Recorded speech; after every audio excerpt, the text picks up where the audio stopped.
Hi guys, tonight's lesson is all about FDR and his administration. We start off with FDR's election, that is 1932. In 1932, you have Herbert Hoover, the Republican candidate, the Republican president, running against FDR. Herbert Hoover was becoming increasingly less popular due to the fact that he was not doing so hot with dealing with the Depression, nor did he deal very well with the bonus army. Franklin Delano Roosevelt was already fairly well known. He was governor of New York as well as the second cousin to President Theodore Roosevelt. And those things kind of combined together led to FDR winning by a landslide. When he is brought in, he has to reassure the nation that he is the right man for this job. He's the right man um, to actually prepare uh, the country for coming back from the Depression. And so in this inaugural speech, he says some of the most famous words in our history, and that is, the only thing we have to fear is fear itself. He was trying to remind the American people that the Great Depression was able to be solved and that they would survive it. It just required everyone to have the faith that they would survive it. So he gets started immediately. He doesn't wait any days. In fact, he gets started on his very first day in office. Now, this is known as the first 100 days. In the first 100 days in office, we generally use that as a measure of how successful a president is going to be. And if you base it off of FDR, he was going to be very successful. FDR in his first 100 days pushed through more legislation than any other president before or since. Part of this was because he was working with a Democratic Congress and he was a Democratic president. But still, it was also because he came up with programs that were going to be incredibly beneficial to the American public. Now, the first of these is going to actually be a bank holiday. On his very first day in office, Roosevelt closed the banks.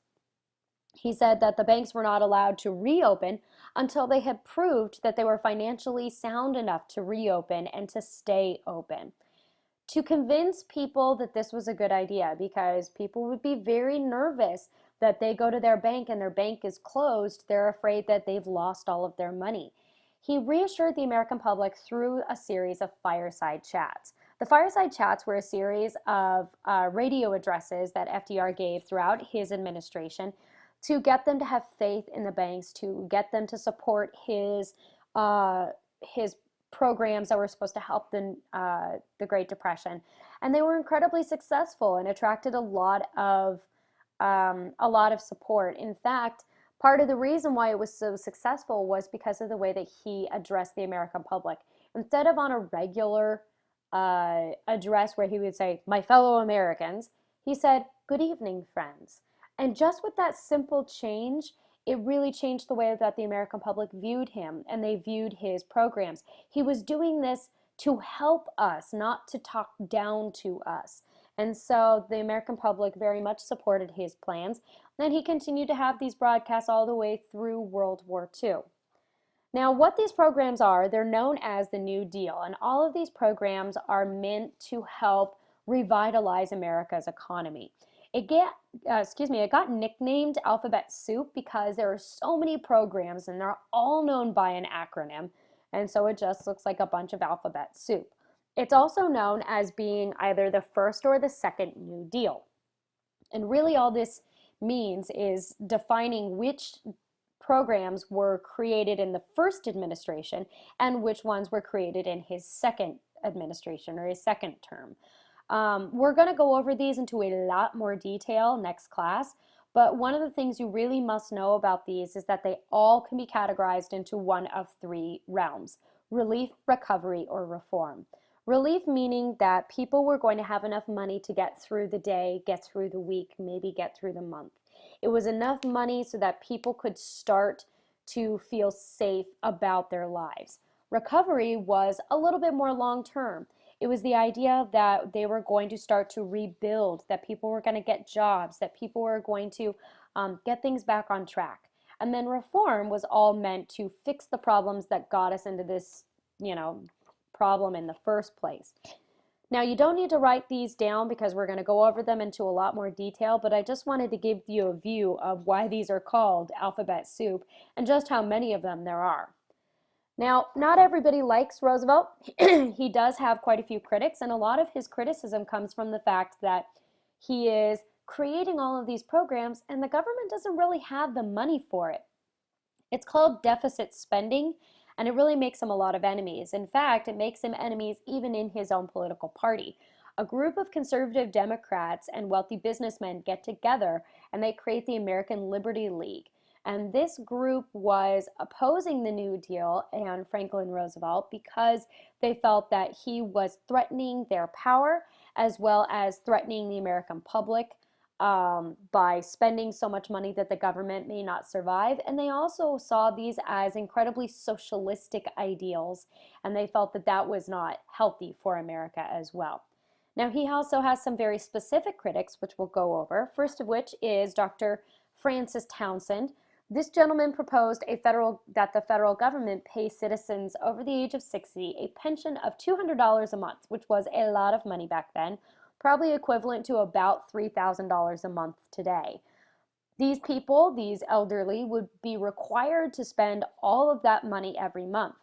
His idea behind this, his justification is that these older individuals could not afford to get this kind of money themselves. They're older, they can't work.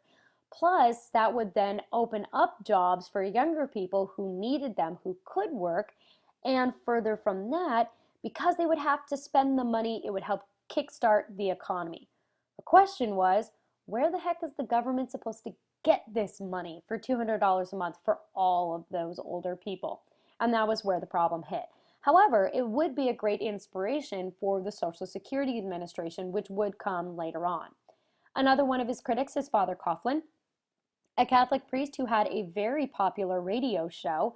He actually was very supportive of the New Deal originally, but then quickly became impatient because he felt the reforms were too moderate and were not doing quite enough. And so he began actually lambasting FDR. He did not get stopped until he started to say some very fascist and anti Semitic things on his radio program, and the diocese quickly took him off the air. But his most well known critic is going to be Huey Long. This is a senator from Louisiana and could not be more opposite from FDR. FDR is from the wealthy of New York. This is a down-home country guy from Louisiana, and so he was the champion of the downtrodden. He was your average American, and he felt the New Deal just didn't do enough for the poor, and so he came up with something known as the Share Our Wealth campaign. This would put a cap on personal wealth, and then any extra wealth would be taken by the federal government, and that would be spread across to the rest of America. Those people would then get an opportunity to have and share in that wealth, hence the name. And it would provide benefits for veterans. There would be universal access to education, including higher education. The idea is that it was going to make America much more equal. A lot of people didn't particularly like it because they felt it was really a socialist ideal, but there were a lot of people that did like it because they felt that there was still this huge division of income in America despite the Great Depression. However, his reign ended when he was assassinated. But that does not stop the people who are unhappy with the New Deal. First of all, we're going to have a Supreme Court case called Schechter versus the United States. And this had to do with a program called the NIRA, the National Industrial Relief Act, which we'll talk about more later.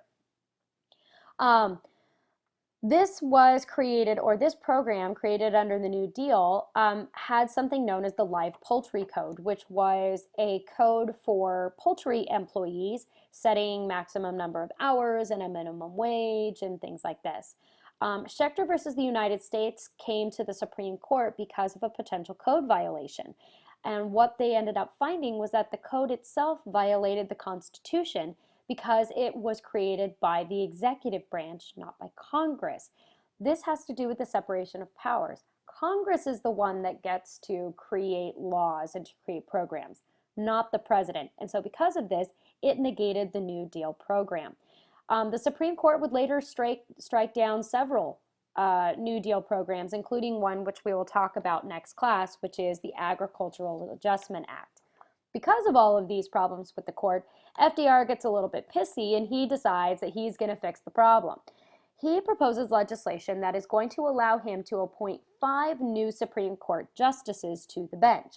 The idea is that there were so many of these justices that were appointed by Republican leaders that he didn't have enough Democrats on the bench to support his New Deal programs. And obviously, whoever he would put on the bench would be in support of his ideas and would basically, say yes to anything that he asked. The legislation immediately came under very sharp criticism from everybody, legislators, bar associations, the public, everybody. And they nicknamed it the court packing scheme. And it really tarnished FDR's image. Even further from that, tarnishing his image, is that we have even more financial troubles. Because he used something called Keynesian economics or deficit spending, whereas an idea that the government should spend heavily during a recession, even running into a deficit in order to jumpstart the economy, people were a little bit nervous that the government was spending too much money. Yes, the government did need to spend money because the people didn't have any, and so they needed someone to kickstart the economy. But the problem is that they used too much money, and in 1937 we had a recession during the Depression, which became known as the Roosevelt recession. A lot of people were nervous that this was a sign that the New Deal programs hadn't worked. However, there were some good things that did happen aside from the New Deal under Roosevelt. First of these is the Wagner Act, also known as the creation of the National Labor Relations Board. This recognized for the very first time the right of workers to organize and to bargain collectively with their employers.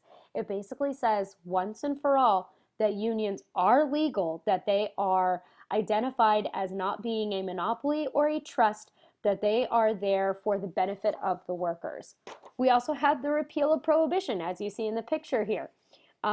He got smart. FDR realized that there was a lot of money being made illegally because people were still drinking. By making alcohol legal again, they would then be able to tax that. That tax money would come to the federal government, and the federal government would then be able to use this for their programs. And so we passed the 21st Amendment, repealing prohibition on December 5th, 1933.